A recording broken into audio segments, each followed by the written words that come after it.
Hello guys, my welcome to art two blog. তোমরা কেমন আছো? আশা করি ভালো আছো। আজ আমরা চলে এসেছি সরষার ভূমি।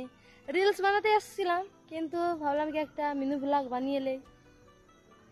তার সাথে আমার মাসিও এসছে। এটা আমার মাসি, কিন্তু আমার মাসি লাগেই না। তবে তোমাদেরকে আমাদের আজ মহেশপুরের মাঠটা ঘুরে দেখাই। কি মাসি, ঘুরে দেখাবো তো?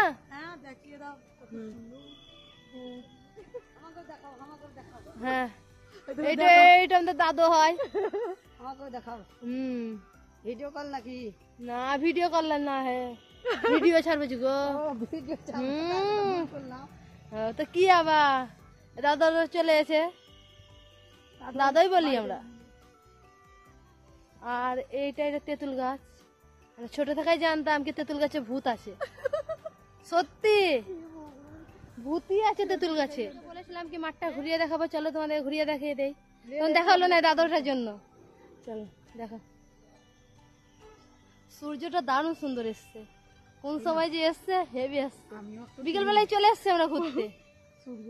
তো এটাই হলো মাঠ আমাদের।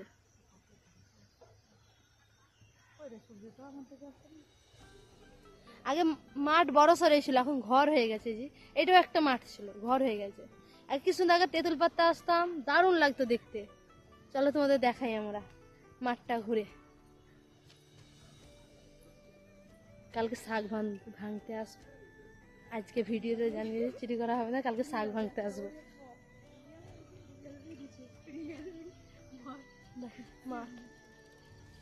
মাঠ ঘাট ঘুরতে দারুণ লাগে আমাকে দেখতে, সত্যি।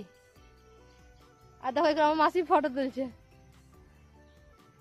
মাসি লাগছে না কি লাগছে? আমরা চললাম বাড়ি, তোমরা থাকো। যদি আসতে চাও তো চলে আসিও। আমাদের বাড়ি হলো মহেশপুর, আর মহেশপুরের আশেপাশে এই সরষের ভূমিটা আছে। ঠিক আছে, টাটা, বাই বাই। এটা দিয়ে যাচ্ছি, এটা দিয়ে বন্ধ ছিল, যাওয়া হলো না, এবার এটা দিয়ে যাচ্ছি। আমার ছেলে ঘরে কাঁদছে। আরে বাবা, আমি পড়ি না।